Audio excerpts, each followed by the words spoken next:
Story time with Stephanie Storey. I am art historical novelist Stephanie Storey. Welcome to my show, Story Time. My guest today is the chair of the history department at St. Joseph University in Philadelphia. Yep. And also author of many history books. I'm just going to name a couple of them. Heart of Buddha, Heart of China, which I'm very interested in, Forging the Modern World, and the new one that's just out on June 16th, 2020, called Champions Day, The End of Old Shanghai. Please welcome to the show, James Carter. Jay, welcome to the show. Thanks, Stephanie, and I really appreciate the chance to come on the show and look forward to talking with you. Forward to talking to you because you have this book, Champions Day, which I'm going to ask you to explain in just a moment. Give us a brief synopsis. Is so interesting because it's so specific. It's about one day basically in old Shanghai that changes everything. Please tell us a little bit, and then I have many questions. Basically, what happens is, as an American, we think of World War II, especially in the Pacific, as starting on December 7th, 1941. Well, Champions Day is November 12th, 1941, so just a couple of weeks before that. And Shanghai is this little isolated window that is neutral. So the international settlement of Shanghai is a place that is, it walks like a colony, it quacks like a colony, it talks like a colony, but it's not a colony officially. But it's run by Americans and Brits, and so they're neutral in just before Pearl Harbor. So while the rest of China is all occupied by the Japanese, or at least the coastal areas are all occupied by the Japanese, this international piece of Shanghai is neutral. So it's technically not part of the war, even though the war is surrounding it. And by surrounding it, I mean 100 yards away from where you've got stuff going on, almost as normal, you have war going on just across the street in some cases. And so this what I call the last Champions Day, is the running of the Champions Stakes in November of 1941, which is kind of a holiday throughout the city, or throughout these parts of the city that are controlled by foreigners. But little do they know that just 3 weeks away, it's all going to come crashing to a halt. So that's just one day that I'm focused on. And Champions Day is a horse race. So the Champions Stakes is a race among all the winning horses of the season at the Shanghai racetrack, which is a big, big deal. And there are a few other things going on that day that I'll talk about as well. But yes, the Champions Day that you'll see, on the cover of the book and inside is a horse race. Like akin to, am I thinking about it right if I think about it being like our Kentucky Derby or our like one of the Triple Crown races or... So yes and no, which is a horrible answer, but I'll use it anyway. So it is like the Kentucky Derby. So first of all, the Shanghai racetrack is one of the grandest racetracks in the world. So there's some talk about whether it's the second largest or the third largest or the largest, but it's one of the largest racetracks in the world. And there's about anywhere from 20 to 40,000 people are at the racetrack to watch the Champions Stakes. The thing that's not like the Kentucky Derby is the horses. So if you know horse racing. So if you think of the beautiful thoroughbreds that are running at Belmont or in the Arkansas Derby or at the Kentucky Derby, China ponies which are what they're called. China ponies, which are really from Mongolia, but they're kind of short and stocky and shaggy. And in fact, some of the owners are taller than the horses are. So it's kind of a funny spectacle. So it's grand and stylish in the grandstand, and you've got these marble staircases and railings, and you've got the men in their fine suits or in maybe Chinese scholars' gowns. Also, Chinese are wearing Western style suits, and also a whole variety of different styles. But women, Champions Day it's considered the fashion parade. So Champions Day is when you have all the styles that are coming in from Europe and coming from America, and this is a whole column in the newspaper, which is one of the things I used for the research for the book, because I could describe the people, what they were wearing. There was a whole fashion column on what the men and women were wearing at the Champions Day. So yeah, just like you would find at the Derby or maybe at Ascot or some of the races all over the place. Okay. That's fascinating. But what really fascinates me about this is this is like I started out with, this is such a specific moment in Chinese and Shanghai history. These two questions sort of go together, I think. why are you so drawn to this one single day? What do you think it tells you about history or World War II or Chinese history? And what do you think, why do you think it's important for readers to know about it? I don't ask that in like a bad way. It's just, it's so small and specific. Like, Sure. Yeah, no, absolutely. why is this day so important to you from your point of view? What are people going to learn from it? No, it's a great question because, okay, so I'm going to go big so I can figure out small. So I always like to think of history as taking place on kind of there's two different planes that it's working on. So one are these big processes that are years long or decades long or even longer than that sometimes. So if you think about the big processes in world history, so let's go into the 20th century. We're talking about World War II. We're talking about colonialism and imperialism. We're talking about what the Chinese call the century of humiliation, which starts with the Opium Wars in the 1830s and goes through the end of World War II in 1945. So you got these big, enormous processes. Fall of an empire, the rise of a republic, all sorts of things going on. At the same time, you've got the personal and the individual, because everybody is stuck as one individual, like we're just one person, and your experience is only your own, like it's unique. And neither one of those things makes sense without the other.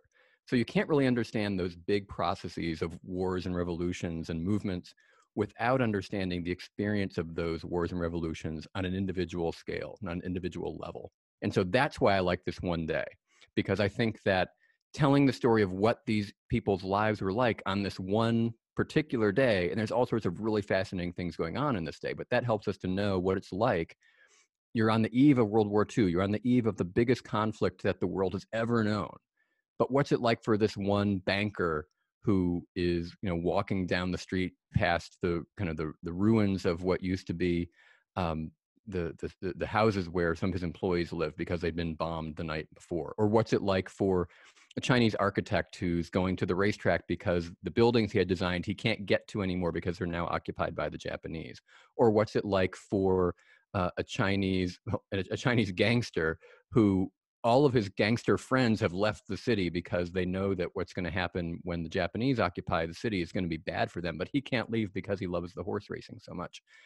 Or what's going to happen to this judge from Mississippi whose wife left him for William Faulkner, which is a rare occurrence. And he's there, as the unofficial head of the American community and trying to hold together the community amid the rumors that the American Marines are going to leave and expose them to the war. So all those little pieces come together, and their lives seem really weird when you look at them out of context. But when you understand it in the context of, this war is coming and is really enveloping the whole city, that's why I think the two things go together so well on that one particular day. I'm a history buff, but I love, just from my background and what I've studied, I've ended up falling into, I think it was a fairly typical category. I'm not necessarily proud of it, where I know a lot about American history and I know a lot about European history. My Pacific and Chinese and Japanese, that history has always been a little bit murky for me. So at this point, on this day of your book, do the people in Shanghai really know that war is coming? You keep describing these images of wars already there, but do they know Sure. exactly how much is going to change? Are they aware yet? Well, to say that they're aware, people believe, this from looking around today. People sometimes believe what they want to believe, even if it doesn't necessarily match up to what they're seeing all around them. So they know the war is coming because they can literally look out their window and see things on fire. So they literally had a bomb fall a half a mile away from the racetrack. They had a bomb fall in front of the nicest hotel in the city. So they know that the war is coming. Mm-hmm. What they don't know is exactly when it's going to come. And they don't know what's going to happen when the war finally does envelop them. So the way I sometimes talk about what's going on in Shanghai at this moment is sort of like Wile E. Coyote after he goes off the edge of the cliff and he doesn't look down. And before he looks down, he doesn't fall. But then if he does look down, it's all over. So I kind of think this moment of November 12th, 1941 is Wile E. Coyote. He's off the edge of the cliff and he's just about to look down. And it's a long drop to the bottom of the canyon, let me tell you that. When you started writing this book, did you know a lot about this day and this moment already, and you were trying to encapsulate it, or did you have a lot of questions about this moment that you went into the writing process trying to answer? So, as a historian, what I have come to do in the books that I've written and in the courses that I teach, what I've really, I mean, so I'm primarily an historian of China, right? So my main research language is Chinese, and most of the courses I teach are about the history of China. At the same time, as an American, I'm really concerned with how do I bring that story to a lot of Americans who aren't necessarily of Chinese heritage. They don't have a lot of experience with China. It's something that they're not familiar with. And look at the curriculum in American schools and American colleges, it's still a very small part of the curriculum. So I've always found that the most successful way that I can get into that story is by finding a connection with either America or with the West.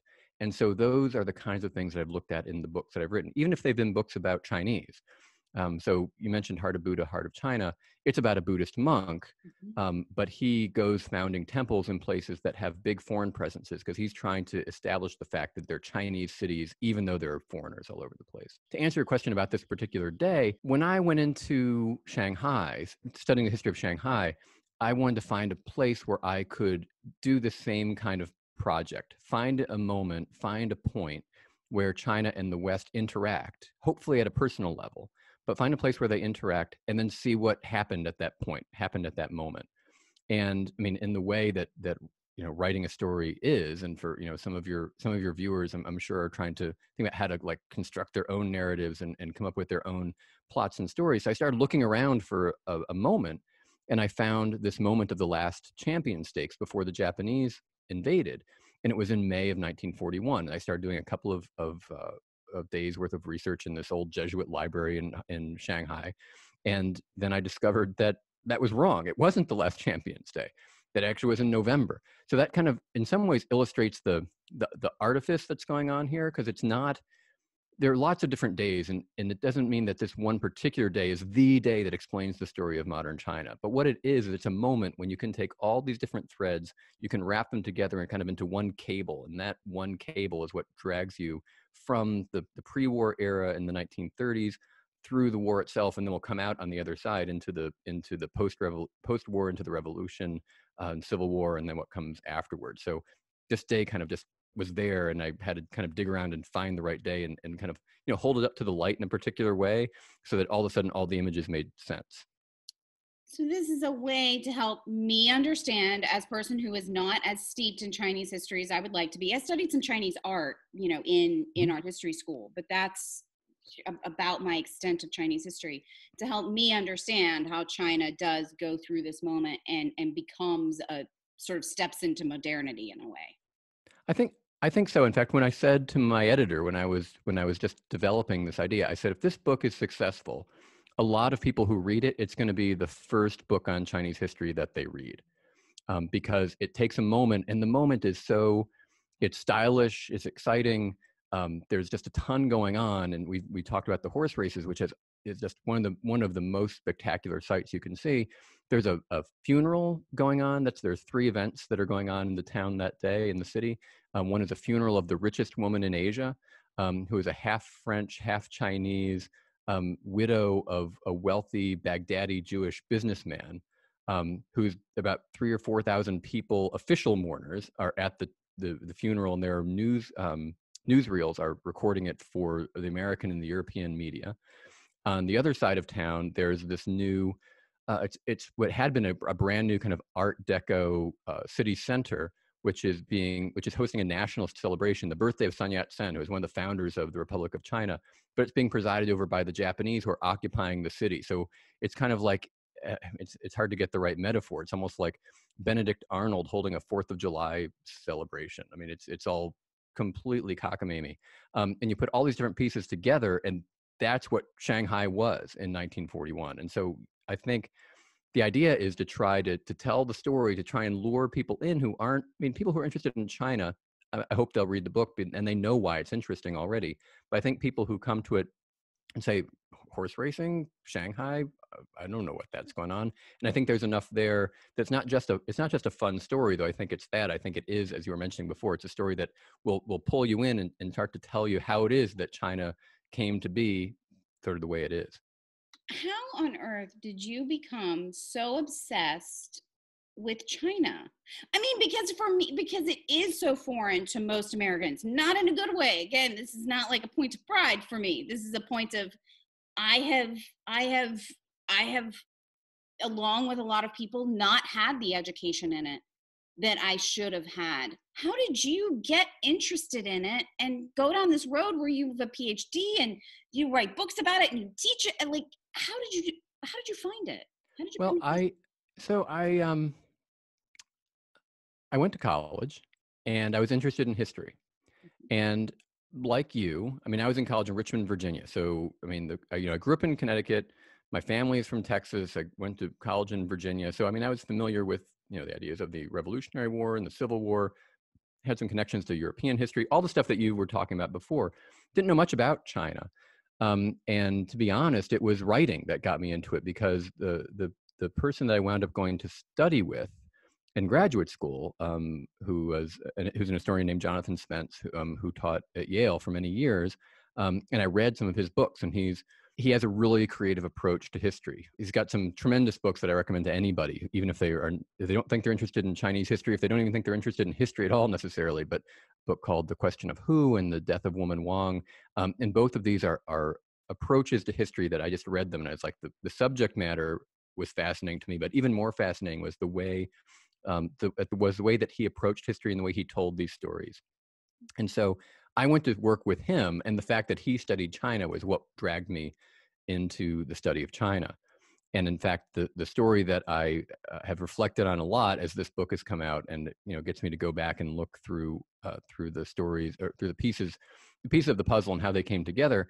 So I had done a year in graduate school before I'd ever been to China, and I went to Harbin, which is a city in northeast China, for the summer after my first year in graduate school. I was going there to study the language. And that's when I was going to land in China for the first time. And I remember this Northwest Airlines, which is already dating it, 747, which is also dating it, and starting to come down through the clouds, landing in Beijing. And I remember looking out the window and seeing fields and roads and buildings. I was like, I'm about to land in China, and I've invested all of this time and all of this money and all of this emotional energy. It's like, what if I hate it? What if I can't do it? What if this is a disaster? It's like I kind of freaked out there for a moment. But from the moment I got there, I just loved everything about it, which isn't to say that it's all good. I mean, there are lots of things about it that were really hard, but I just loved being there, and I loved peeling back the layers that I found in the different places, where I was in Beijing or in Harbin or in Qingdao or Shanghai or any of the places that I went. Is you would just walk around a corner and start to peel back layers, and you could just see so many stories that were there. It just really captured my imagination. So that's, then I've been very fortunate. I mean, it's been, academic jobs are hard to get, and I was fortunate to get one. And I've just been very, very lucky to be able to tell these stories and share them with readers, and also with my students. How has studying China for so long and doing such deep dives into an area of history and the world that too many Americans don't know enough about, how does it change your perspective on our history, or on how we approach the world? How does it give you a different view on all that? I think, there's been a debate so two things I'll say. The first is that I mentioned how I was lucky to get a job and all these things before. I was also lucky in my choice of topic, because the story of China has really been a dominant story for my entire career. So I got very lucky. Like this train was leaving the station, and I just happened to get on board. And so I've been very lucky to be able to follow that part of the story. So it's told me. So for one thing, it's told me that the importance of a country like China to the United States is a story worth telling, and it's something worth communicating to people, which now is obvious, but it wasn't obvious when I started this in 1991. But I think even more important than that is there have been discussions about American exceptionalism a lot, and the idea is like, is America special? Is America exceptional? Is America different? And another country that definitely has a strong sense of exceptionalism is China. And if you look at China, definitely also has a strong sense that it's unique and it's different and it's special in this way, and that sometimes brings the two cultures into conflict. One thing about it that I've tried to keep in mind is that if you look at the struggles that China's history has revealed over the past 2 centuries, and you see the heights that it had been at, and then some of the depths that it's been at, I think that's really something I try to take to heart as an American. Some of my friends in China have said this was a few years ago that they said this, but they felt that the biggest difference between Americans and Chinese, and this was somebody who's about 10 years older than I am, and he was saying that if Americans, for someone of my age, I'm used to my country constantly getting bigger and constantly growing and constantly being more successful. And he said that for Chinese, they had looked at their country getting smaller, that pieces had been carved off of it, that the country had done great things and then gradually it had seen itself falling down or turning inward. And he felt that was really a fundamental part of how the two places viewed the world and how the people from those places viewed the world. Now, this was in the 90s and things may have changed since then, but the thing I try to take with me is the idea that you shouldn't take anything for granted, because a lot of the things that appear permanent and appear indestructible are very fragile. And that's unfortunately been very evident in the news lately, as so many things that we, I think, take for granted are really called into question. Did you have a particular perspective, having studied China for so long, about this moment? I just keep thinking about when early in this pandemic, people were calling it the China virus. There was suddenly all of this racial language about it. Did you have a perspective on that was changed by your study of history or an understanding of it? Because it shocked me. I was like, what are we doing? I don't get it. Yeah. And that may be just naivete on my part. Well, I think there are a couple of things going on. I don't know if it's about my work as an historian, but maybe just as somebody who's familiar with China. So, for instance, I was supposed to be in China. I was supposed to have gotten back about 2 weeks ago. So, for instance, the Shanghai Race Club, which we talked about at the beginning of the conversation, that building is still there. And in fact, that building is now the Shanghai History Museum. And the racetrack is gone. It's now turned into a park. But we were going to do an event for the book launch at the old Race Club Museum, which was going to be kind of a spectacular setting for it. So I was supposed to be there. Anyway, the reason that's important to this conversation is that I'd been thinking about COVID-19 since January, because this was going on in China, and already people were like, are we going to go? Are we not going to go? And I remember saying to my students in February, I said, I think we're going to go. I said, but if we don't go, we're going to have bigger problems to worry about than this trip to China.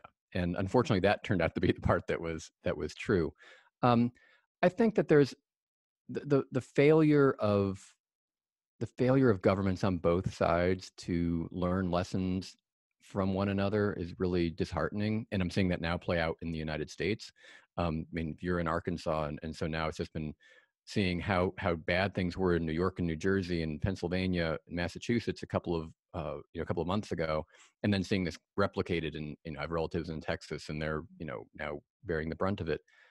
In the Chinese case, it was really the Chinese government made some terrible mistakes at the start of the pandemic, and they could have done things that would have helped everybody out. Following that, they enacted some policies that were really positive and were things that people could have learned from, but it didn't seem like people learned any of the lessons from it. So I think that one of the answers, unfortunately, to that, and maybe this is what ties your question together, is racism is a real problem. So we're dealing with anti-Black racism in the United States, but racism towards Chinese and Chinese Americans and Asian Americans, I think that's not insignificant. That's part of why the United States looked at China's responses and looked at China's responsibility and didn't take them seriously in the same way. And they attributed them to kind of this alien force that was invading into the United States. And, it's really discouraging to see. I mean, part of my evidence for that would be that in New York, I'm about 30 or 40, I'm about 50 miles from New York City. And, most of the cases in New York didn't come from China. They mostly came from Europe. They mostly came from Italy. That's where it came from. And yet it was talked about as being the Chinese virus, and the Chinatowns were all shut down, and all these sorts of measures were taken, and this identification with it being Asian somehow I mean, it was a human disease, but it wasn't coming into my neck of the woods from Asia. It was coming in from Europe, and wasn't that wasn't treated the same way. So yeah, I'm sorry to say that I think that's a factor.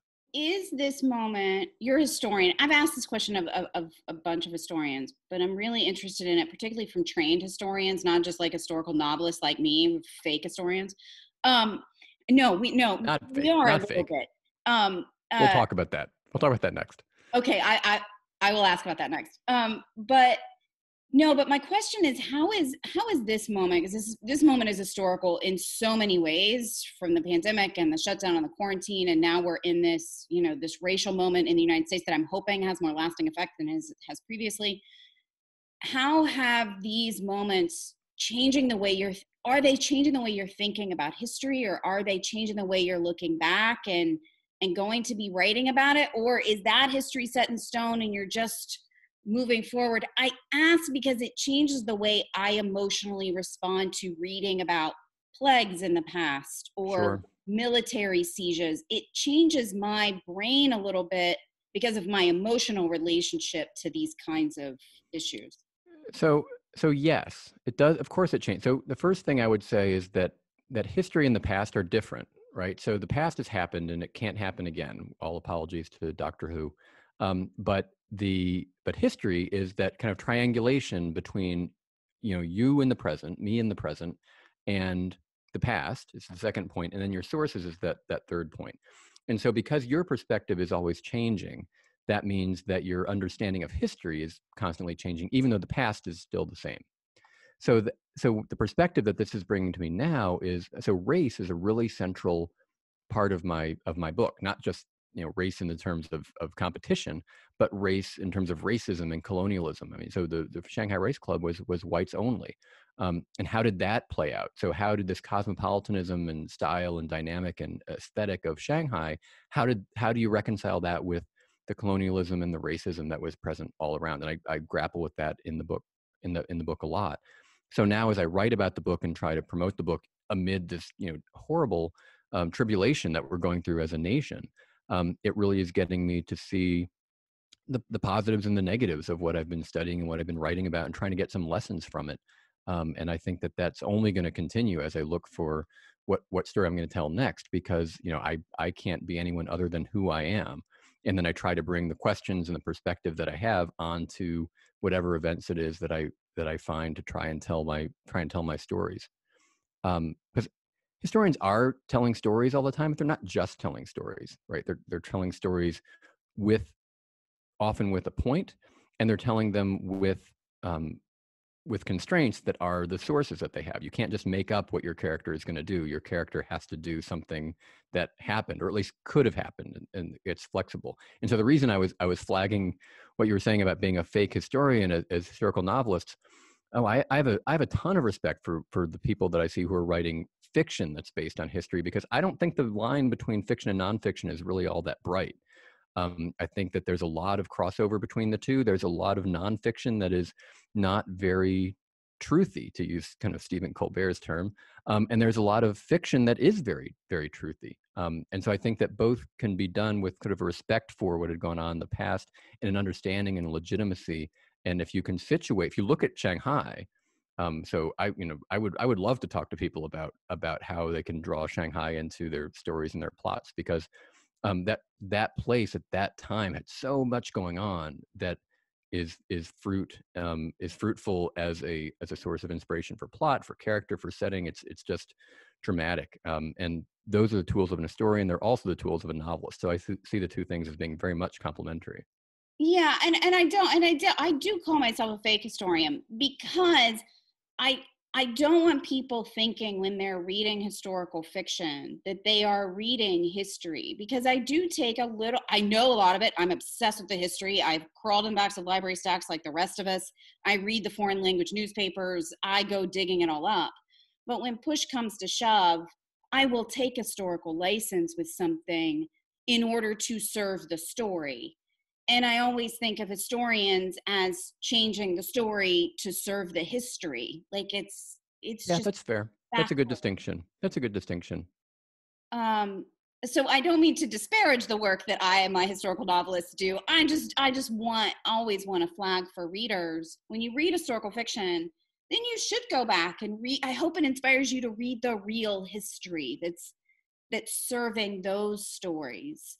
No, I think that's a good point. And there's so very famously among historians, there's an instance, and I think this will kind of tell you where some of the boundaries are, and then everybody navigates within the boundaries. So I mentioned my mentor, Jonathan Spence, and one of the books that he wrote is called The Death of Woman Wang. It's about a woman who's murdered by her husband in 17th century China. And the only reason we know much about her, because as you might imagine, the record of women in 17th century China is not robust. So we have this record because she was murdered, because it goes to trial, and because they have her court records, and the court records talk about some things that happened to her. Near the end of the book, there's a dream sequence. And the dream sequence is her dream prior to being murdered. And it's written in italics, and it's written in the book. So this causes, historians go on about this at length, because on the one hand, this is grounded in really first-rate historical research. Like he's studied her setting, he studied her surroundings. She doesn't show up until the last 10% of the book, because the previous 90% of the book is looking at gazetteers and dictionaries and histories and chronicles and everything that's going on in this one county where she grew up and where she lived. And on the other hand, this is made up. We don't know what she dreamed. No one knows what they dreamed. And how could you know what somebody who's been dead for centuries had dreamed? And so there are a lot of historians who some will say that's ridiculous. He's a great historian, but that was terrible. And others will say, that is the art of history. That's why history is a humanity and it's not a social science, because you use the historical imagination to try and draw out things that you can't know for certain, but you believe that they're part of what historians do. And that's an extreme example, but as I say, the boundaries get kind of blurry in between. And so some historians are comfortable only when they have a document and they have ink on paper which says this happened to this person on this day and they said this.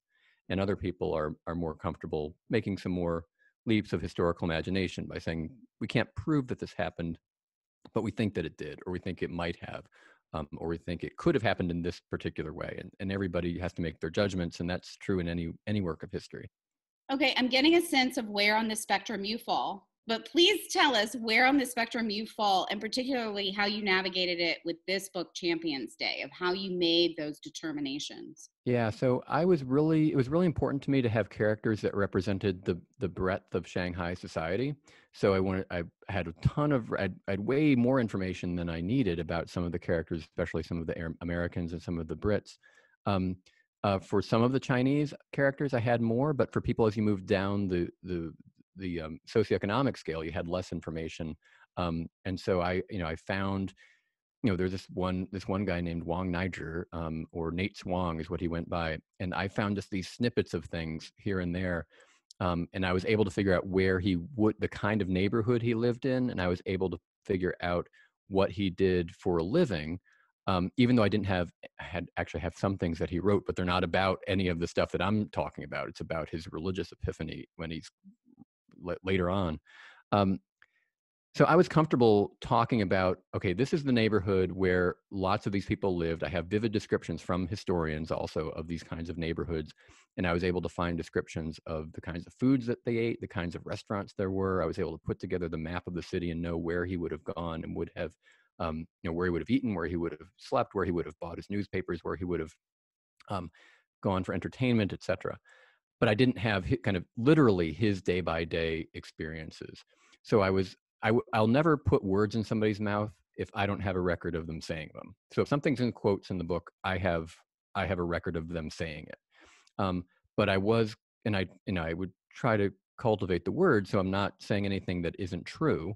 But I was able to put something out there that this is what is likely to have happened. This is where he would have done something. This is where people like him hung out. And I think it's a reasonable thing for the reader to do, to say, we don't know that this particular person did this one thing, but we know that people of his age and of his social class and of his nationality, this is what they were doing on that day. And so if he himself wasn't doing that very thing at that very moment, that's okay, because it's a representative understanding of what was going on. But anything that I said, if I say definitively in the book that it happened, I have evidence that it happened.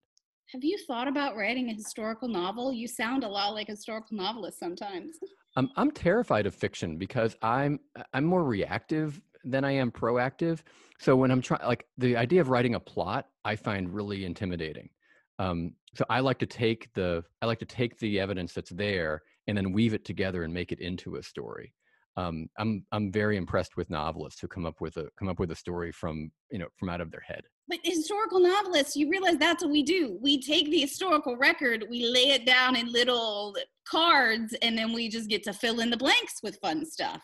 Well, that's maybe next life I'll do that. Okay, good. I'll do that one. One quick writing process question, because now you have me thinking about it. I know when I go to Italy to go, for example, travel and study and try to go experience a place so that I can write about it properly. I know what I get out of that as a historical novelist, because I can sit in the place and know what it feels like, and I can imagine being there, and I can make up stuff about it. What do you as a historian get out of being in Shanghai today when you're writing about Shanghai, 60, 70 years ago? Yeah, I get out of it exactly the same thing. Okay. So for instance, so the Shanghai book is one. The previous book, the Heart of Buddha, Heart of China book, so for that one, the title of that book almost was Travels with Tanshu, which is the name of the monk, because I was traveling all around the country sort of with him in his footsteps. And some of the buildings that he founded are still there. Some of the temples he founded are still there. Some are gone. But I had maps and I had diaries and I had records. I knew where he had been. So for me, there was a lot to be gained just by, walking down a street and thinking, okay, Tanshu walks down the street, 80 years ago or 100 years ago. And it's a completely different street, but nonetheless, I could still, there's a river is still there, and the temple is still here, and it's these many places. So I found value in that, and I think sitting in the archives is really important, and you find really great stuff in the archives. But I also think it's important to get out and just kind of experience these places, because I think the power of place is really underappreciated. And I like to think that Shanghai and the race club is a character in the story as much as its setting. It might even be plot too, for that matter, but that's probably a longer conversation. I have not had the pleasure of reading Champions Day yet, but now I got to go out and buy it, because as you alluded to, I am a horse racing fan. And so I am fascinated by this big over the top horse race. Well, what I think is really great is, in some ways, there are two books going on here. So one is a social and cultural history of Shanghai. And that's fascinating. And that's kind of what I do for a living, as I talk about the social and cultural history of China. But sort of that last, the fourth, fifth of the book, the one part where I take you through the day hour by hour, and I take you through all the different races. And so if you know racing, you know that on Champions Day, there would have been not just the Champion Stakes, there would have been like 5 or 6 undercard races. So I go through and talk about, okay, who's running in the first race, who's running the second race, who's running in the third race, what are the rivalries, what are the odds, who's betting, what are people doing in between. And so I'm actually pretty proud of the racing description. And I worked with a consultant who helped me to kind of understand the races and made, I had her check the terminology and make sure that I was getting it right. Cause I've been to the races, but I can't call myself a racing fan. I've ridden horses, but I'm not a horse rider. So it was fun to get into that part of the story. So you did not come to this story with a passion for horse racing. It just sort of worked its way in there. I'm kind of a frustrated sports writer in a lot of ways. Like I kind of would have liked to have done that in another life. But so the fact that it could be a sporting competition was really, really, I welcomed that. And horse racing was the biggest sport there was in the 1930s and 1940s. So the spectacle of it was something that I was really able to get into. And going through the newspaper, there were 3 or 4 English language newspapers or Chinese newspapers, French newspapers. All of these were published in Shanghai, and I could just go through and read them. And so the rivalry among the different stables and who these different jockeys were, and you have this Portuguese jockey and a Russian jockey and a Chinese jockey and a Japanese jockey, and how they're all interacting and fighting against one another. And then when the Japanese invaded, who got sent to an internment camp and who was able to keep racing under Japanese occupation. All these different pieces. The fact that they were refracted through the horse races, I just found that a really compelling tale, and I'm glad to have had a chance to tell it. Story time with Stephanie. Story time virtually. We've got time and plenty of stories, talking stories in a novel way. Story time with Stephanie Storey.